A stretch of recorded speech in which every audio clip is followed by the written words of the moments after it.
a desarrollar todo nuestro mensaje, todos los mensajes de este mes. La premisa es la siguiente: Dios quiere que sea o que seamos fructíferos. Y esto es la base de nuestro estudio. Dios quiere que seamos fructíferos. Hay un versículo ahí, Juan 15:8. Nos dice: en esto es glorificado mi Padre, en que llevéis mucho fruto y seáis así mis discípulos. ¿Se acuerdan? Aquí siempre repasamos lo mismo, ¿no? ¿Para qué estamos aquí como cristianos? Para dos cosas. ¿Quién me dice? Que no sean los que siempre responden. A ver, Paulito. Muy bien, para glorificar a Dios y para ser discípulos. Para eso estamos aquí.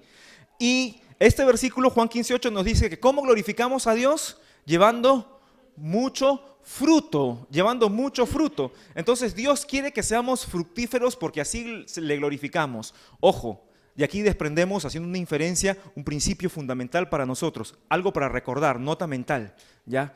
Que es necesario que seamos fructíferos, si no, no glorificamos a Dios. El que no es fructífero no glorifica a Dios, entonces falla en la mitad de su propósito aquí en la vida. El que no es fructífero no glorifica a Dios. Así que vamos a responder a una pregunta ahora entonces. Si Dios quiere que yo sea fructífero, es decir, que lleve, que produzca fruto, la pregunta es, ¿qué es fruto? De acuerdo al contexto espiritual, de acuerdo a la enseñanza de la Biblia. Vamos a ver en palabras también sencillas y prácticas, ya de acuerdo a la Biblia, qué cosa es el fruto. Porque si Dios espera que nosotros llevemos fruto, que seamos fructíferos, ¿en qué orden entonces Dios está hablando, no? ¿A qué se refiere? Yo estoy seguro que tú y yo queremos ser fructíferos, ¿verdad? ¿Cuántos quieren ser fructíferos aquí? Todos queremos ser fructíferos, ¿no? No queremos ser inútiles, no queremos ser improductivos, no queremos ser estériles, queremos ser fructíferos. Entonces, toma nota ahí. En primer lugar, letra A. El fruto, según la Biblia, es la clase de persona en la que me convierto. En primer lugar, eso es el fruto en la Biblia, la clase de persona en la que me convierto. Mira, Dios nos ha dado tanto, Dios se entregó a sí mismo, mandó al Espíritu Santo morar en nosotros y la expectativa de Dios es que eso produzca en nuestra vida un cambio. Eso es fruto. Acompáñame por favor al libro de Gálatas, capítulo 5.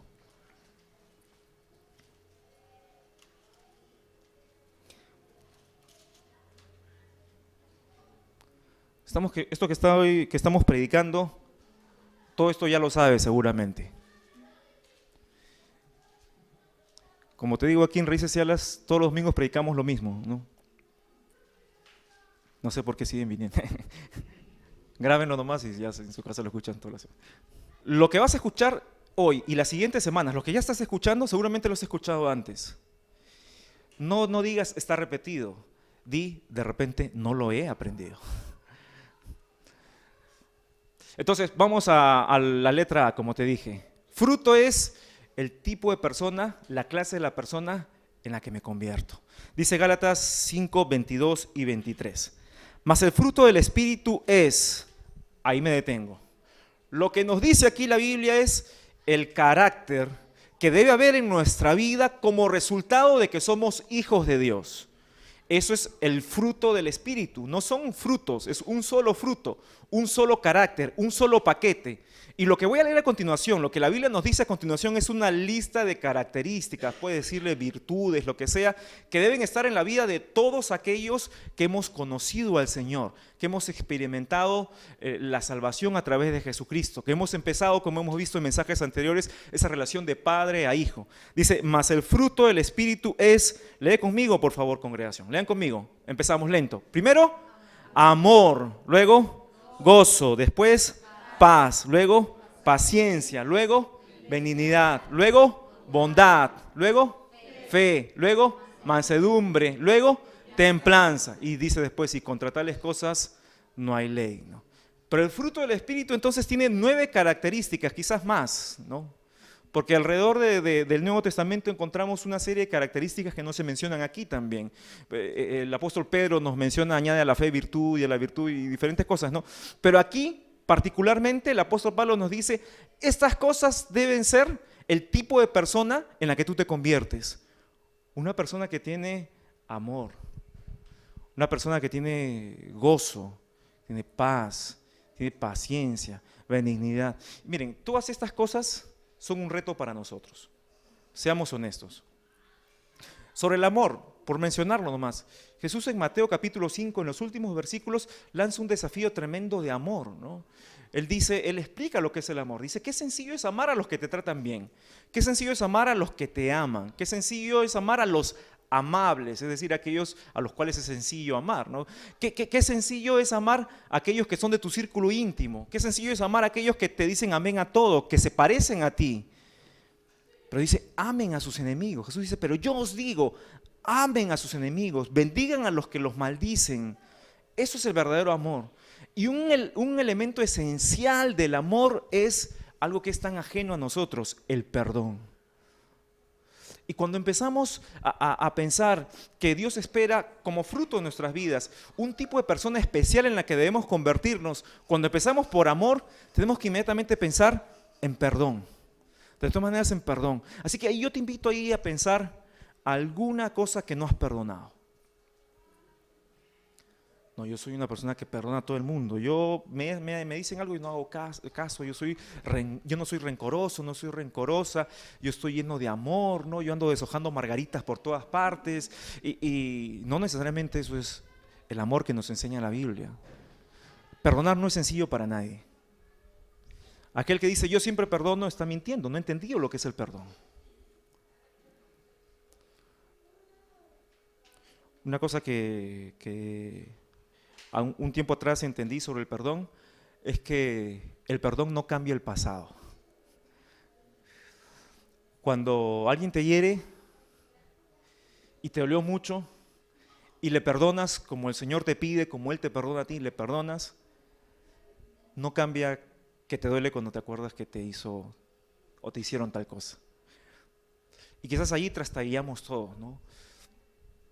Porque decimos, vamos a hacer el esfuerzo de perdonar y perdonamos, ¿no? Sinceramente hacemos nuestro mejor esfuerzo, pero me sigue doliendo lo que me hizo, ¿no? Me sigue trayendo malos recuerdos, esa escena, ¿no? Viene a mi mente de vez en cuando. El perdón no cambia el pasado. Pero también aprendí que el perdón transforma mi futuro. Porque ya no tengo que vivir esclavo, me duele. Pero en el futuro las cosas no van a ser así. Dice, el fruto del Espíritu es amor, gozo, ¿no? El apóstol Pablo nos dice que debemos aprender a gozarnos en la presencia del Señor, ¿no? Dice que debemos dar gracias en todo. La gratitud y el gozo van de la mano. Tengo que aprender a dar gracias. Hemos visto en semanas anteriores que muchas veces nosotros nos olvidamos de quién es nuestro Padre y no agradecemos de que Él está siempre con nosotros. Qué lindo es saber que Dios está de mi lado siempre, porque Dios siempre nos ayuda a que las cosas salgan bien. Pues no hay que desesperarnos. Yo no estoy hablando de tener un pensamiento positivo, yo estoy hablando de aprender a dar gracias. Aprender a dar gracias. No, aprender a dar gracias. Y así podríamos hablar de cada una de estas virtudes, pero lo vamos a hacer en alguna otra semana, ¿ya?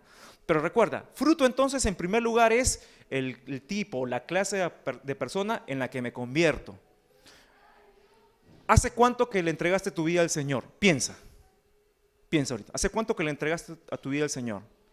Y desde que le entregaste tu vida al Señor hasta este momento, ¿en qué clase de persona te has convertido? Si eres una persona muy similar a lo que eras hace 2, 3, 4, 5, 10, 15 años, si eres una persona peor incluso, cuidado, porque posiblemente no le has entregado tu vida al Señor o eres infructuoso, estéril, no lleva fruto. Y si no lleva fruto, entonces no estás glorificando a tu Padre. ¿Ya? Segunda cosa, letra B. Estamos viendo qué es el fruto. En primer lugar hemos visto la clase de persona en la que me convierto. Letra B, la cantidad de personas que influencio. La cantidad de personas que influencio. Mateo 28, 19 y 20 dice, id y haced discípulos. Id y haced discípulos. Fruto para Dios es la cantidad de personas a las que yo influencio. La cantidad de personas a las que yo influencio. Id y haced discípulos. Ahora, ¿por qué en primer lugar el fruto es el tipo de persona en la que me convierto y no la cantidad de personas a la que yo influencio? ¿Por qué?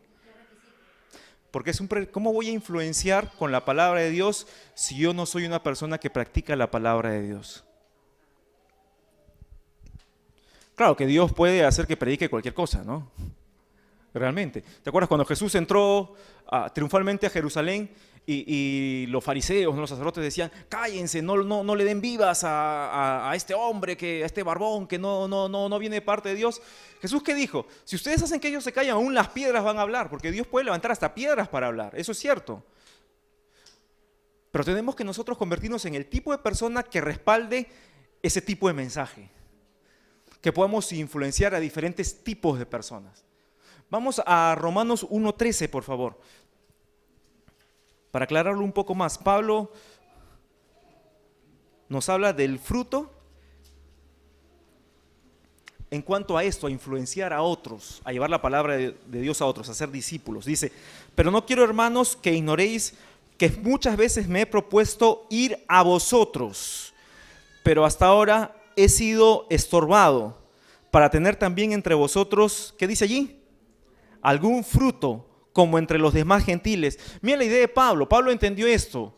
Dios quiere que yo sea fructífero y donde yo vaya yo tengo que influenciar a otros. Pablo le está diciendo aquí a los hermanos de Roma. ¿Se acuerdan cuando estudiamos cómo construir una vida indestructible? La historia del libro de los Hechos. ¿Se acuerdan que estudiamos el libro de los Hechos?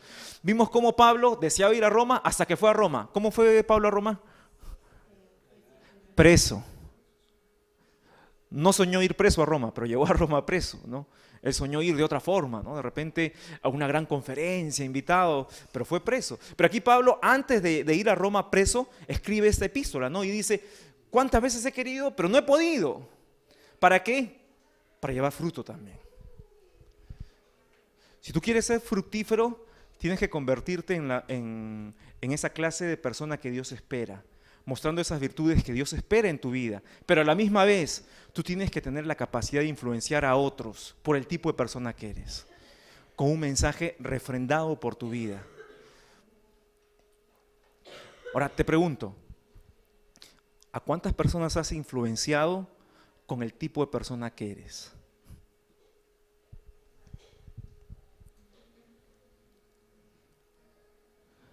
Algunas veces quisiéramos de todo corazón influenciar positivamente a algún tipo de persona que nos rodea, pero el tipo de personas que somos nos inhibe de poder hacerlo con libertad. Ahora, si de repente el tipo de persona que has sido es lo que te inhibe a ti de influenciar a otras personas, sobre esto yo te digo, siéntete libre. Porque la Biblia nos dice que de modo que si alguno está en Cristo, nueva criatura es. Recuerda, el perdón no cambia el pasado, tampoco cambia tu pasado. Lo sana, claro que sí. Pero tu futuro es diferente, tu presente es diferente. Muy bien, ahora vamos a responder una segunda pregunta. Hemos visto hasta ahí qué cosa es el fruto. Vamos a una segunda pregunta. ¿Qué necesito o qué necesitamos para ser fructíferos? ¿Qué necesitamos para ser fructíferos? Vamos nuevamente a Juan capítulo 15, por favor.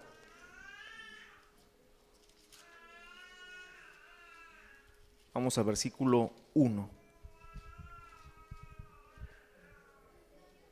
Dice, yo soy la vid verdadera y mi Padre es el labrador. Lo primero que necesito para ser fructífero es estar vivo. ¿Cómo voy a llevar fruto si no estoy vivo, no? Una persona muerta, una planta muerta, no es fructífera. Necesito estar vivo. Hace años, me acuerdo, predicamos una serie aquí en la iglesia basado en el libro de 1 de Juan que se llamaba Esto sí es vida. No sé si alguno de aquí sobrevivió a esas prédicas, ¿no? Si alguno, a ver, ¿quién se acuerda de cuántos mensajes tuvo esa prédica? ¿Quién se acuerda?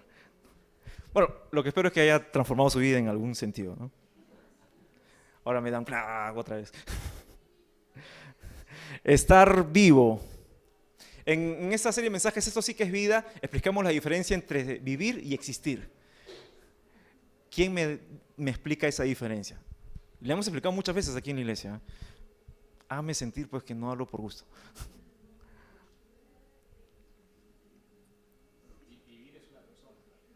Ya. Ajá.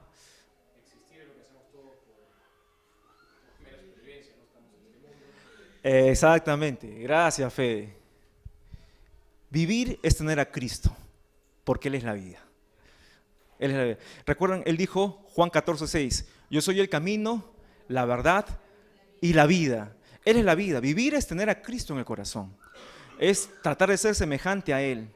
Existir es, me levanto, me baño, si me baño, ¿no? Tomo desayuno, si es que tomo desayuno, me voy a trabajar, si es que trabajo, almuerzo, hago un break para almorzar, si es que tengo tiempo para almorzar, completo mi horario de trabajo, salgo, me peleo con el tráfico, me peleo con el que maneja la combi, me peleo con las pirañas de la calle, regreso a mi casa, veo un poco de televisión, como algo, me acuesto, al otro día me leo y no encuentras ningún sentido de tu vida. Eso es existir.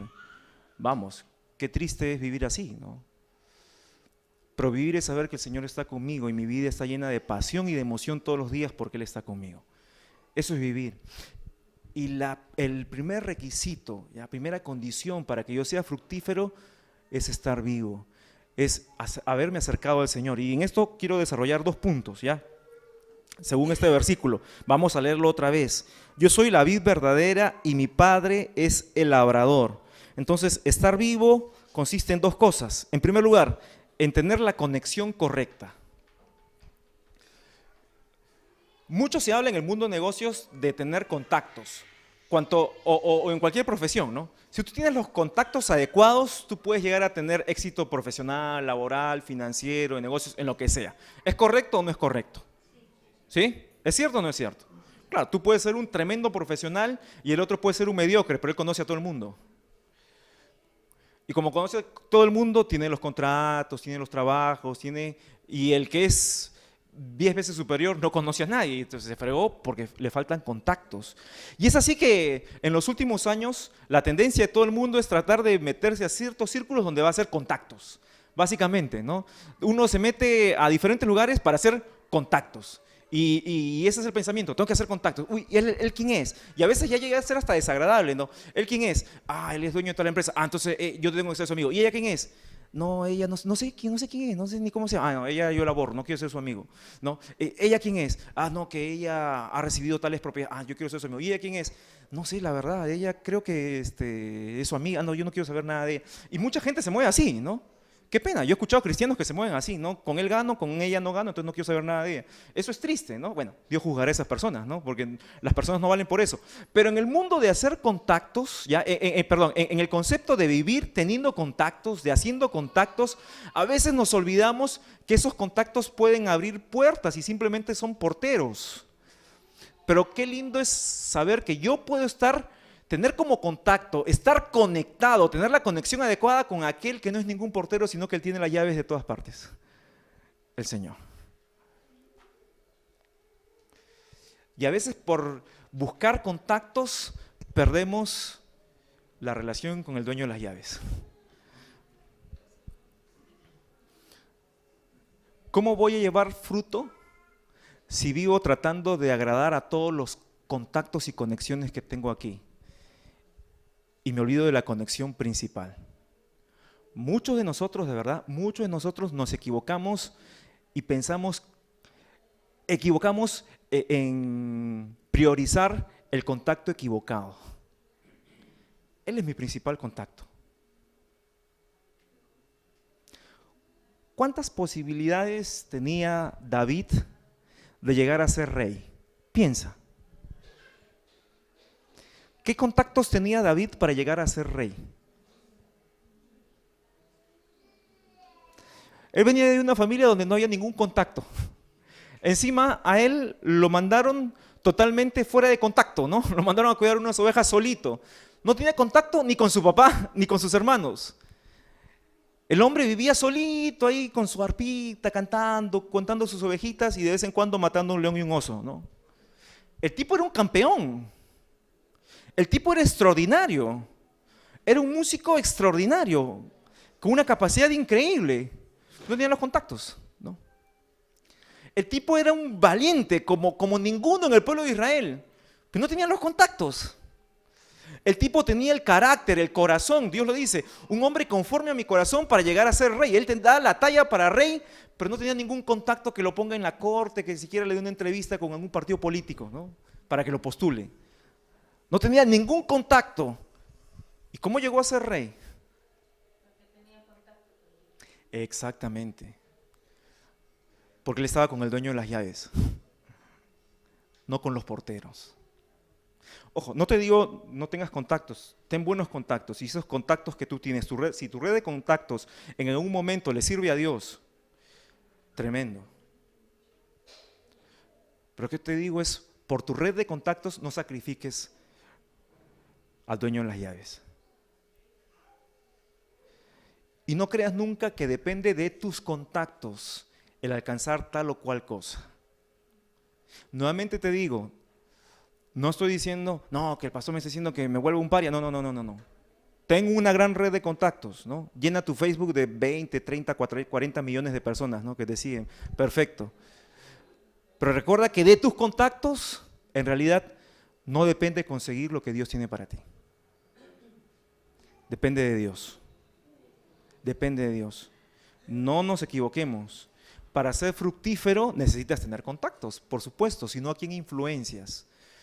Pero no depende de los influenciados el éxito, sino de Dios. Aquí Jesús dice, yo soy la vid verdadera. Todo lo demás es mentira. Él es el contacto. Si tú quieres ser fructífero, tienes que mantener ese contacto. El Señor. Pero además, número 2, el mismo versículo, ¿no? Dice, yo soy la vid verdadera. La vid verdadera. Estamos viendo el punto de estar vivos, tener la conexión correcta. Número 2, tener la creencia correcta. Cuando el pueblo de Israel escucha a Moisés, un viejito de 80 años, prófugo, ex prófugo, ¿no? Ya con una requisitoria ya prescrita, ¿no? Llega, regresa y lo escuchan, ¿no? Darles todo en la tierra de Gosén, que era el campamento, pequeño campamento o gran campamento donde vivían todos los judíos, miles de judíos. Le escucha que les dice, yo he venido en nombre de Dios para liberarlos. Y están sorprendidos, pues, atónitos, ¿no? Dios, ¿qué Dios? ¿Se acordaba de nosotros? ¿Qué promesas? Algunos de ellos le ignoraban, no se acordaban, no les habían enseñado. Ellos, los judíos, habían vivido por 400 años esclavos. Esclavos, escucha bien, esclavos. Vamos a pensar qué hacían los judíos en esos años en que estaban esclavos de los egipcios. ¿Qué hacían? Ayúdame, por favor. Trabajaban haciendo ladrillo, muy bien. ¿Qué más? Piensa en la rutina de ellos como esclavos. ¿Qué más? Cargando agua, todo lo que es para fabricar ladrillos, ¿no? ¿Eran sometidos a buen trato o a maltrato? Habían sido maltratados por muchos años. ¿Cómo era el tema de su comida? ¿Comían lo mejor de Egipto? No. Comían posiblemente las sobras de Egipto. ¿Cómo era su poder adquisitivo? Es que en su mes de vacaciones se iban a viajar pues por el cercano oriente, daban un saltito a Europa, ¿no? Se venían aquí a Sudamérica, se iban a Cuba, ¿no? A conocer las playas, solamente las playas, no la parte bonita de Cuba, ¿no? ¿Cuál era la expectativa en cuanto al futuro de sus hijos? La misma cosa. Entonces cuando Moisés viene y dice eso, los voy a liberar. Yo imagino que en el fondo, en lo más profundo de ellos, hubo alegría, ¿no? Por fin, se acabó. Las 10 plagas, ¿no? Y Moisés lo saca. Cruzan el Mar Rojo, ¿no? Ahí antes del Mar Rojo ya estaban desesperados. No, no vamos a morir. Pero el Señor hace un milagro, los hace cruzar el Mar Rojo. Llegan al desierto y de pronto dicen, queremos comer. Tenemos hambre, no tenemos carne, que en Egipto teníamos carne, vamos a ver qué clase de carne tenía en Egipto, ¿no? Pero teníamos carne, que el Señor les da codornices, les da manato, y aún así seguían quejándose. ¿Por qué se quejaban tanto los judíos en el desierto? ¿Por qué fue un pueblo tan incrédulo? ¿Por qué Dios finalmente los hace dar vueltas en círculos por 40 años a que toda esta generación que salió de Egipto se muera? ¿Por qué? ¿Por qué? ¿Por no eran agradecidos? Puede ser. ¿Por qué? ¿Por qué no eran agradecidos? Exactamente. ¿Saben? Porque tenían la creencia equivocada. Después de tantos años de ser esclavo, y eso nos pasa a nosotros también, seguimos pensando como esclavos. No sé si alguna vez te has puesto a analizar por qué haces ciertas cosas.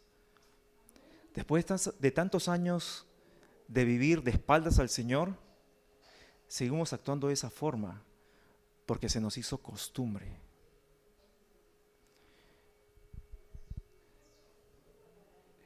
Ellos no tenían más cadenas. Ellos en el desierto tenían esperanza. Voy a llegar a la tierra prometida, pero no querían caminar más. Se habían acostumbrado a meterse a la covacha donde dormían. Se habían acostumbrado a la tonta seguridad de saber de que, bueno, soy un esclavo, pues ya así voy a vivir, así me voy a morir. No tengo que esforzarme, no tengo que pasar por la adrenalina de saber qué va a ser mañana, pero mañana va a ser lo mismo. Que viva la rutina, ¿no? Que viva la rutina. No. ¿Cómo vamos a ser fructíferos si seguimos creyendo mal en nuestra cabeza? Y muchos de nosotros vivimos creyendo que somos culpables. Vivimos creyendo que nos merecemos la desgracia que tenemos. Vivimos creyendo que no podemos alcanzar más. Como hemos dicho muchas veces, vivimos creyendo que ya se pasó la época para alcanzar lo que Dios tenía para nosotros. Vivimos creyendo mal. Y aquí Jesús dice, yo soy la vid verdadera, yo soy la verdad, dijo en Juan 14:6. Si algo tienes que creer es lo que yo digo que tú eres ahora. Si algo tú tienes que creer es lo que yo digo que vas a tener después. Si algo que tienes que creer es lo que yo digo que debes creer. Ahora te hago una pregunta sencilla. ¿Qué crees tú de ti mismo?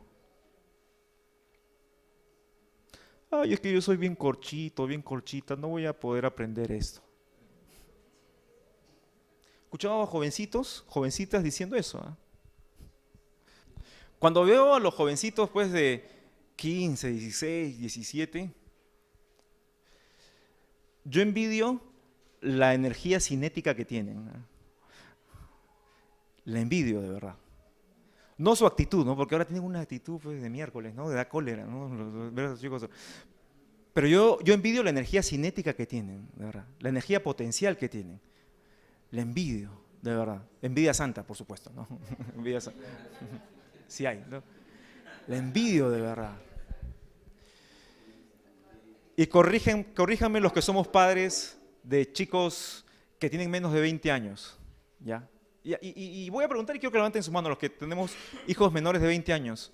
¿No quisiéramos tener la energía que tienen nuestros hijos? Levanten su mano. ¿No quisiéramos a veces de verdad tener esa energía, ese poder? Mi hija Micaela, no sé si la semana pasada o hace 2 semanas, tuvo tortícolis, ¿no? Y le dolía terriblemente el cuello, pobrecito. Entonces llamo al doctor Joseph, y le digo, ¿qué puedo hacer? Ya, vas a hacer lo siguiente, ¿no? Le vas a dar un analgésico y un relajante muscular. Ya. Un efecto secundario es que el relajante muscular, porque le pasa a mi esposa y me pasa a mí, cuando lo tomamos, ¿qué nos pasa? Da sueño, ¿no? Y el doctor me dijo, bueno, ella es chiquita, así que se va a dormir. Le dimos en doble turno en el día. ¿Ustedes creen que durmió aunque sea 10 minutos? ¡Qué bárbaro! No, mi esposa estaba con los ojos así, ¿no? No se duerme, no se duerme. Y yo pensaba, de verdad, yo decía, ¿cómo no tuviera esa fuerza yo de no dormirme, ¿no? Tener ese ímpetu, esa fuerza. Pero eso pasa cuando nosotros tenemos la creencia correcta. Aún en la edad que tengas, o en la etapa de tu vida tan agotadora que hayas vivido o vivas, la Biblia nos dice en Isaías que los que esperan en Jehová, ¿qué dice? Recibirán nuevas, fuerte por favor, ¿qué recibirán? Nuevas fuerzas. Caminarán, no se cansarán. Correrán, no se fatigarán.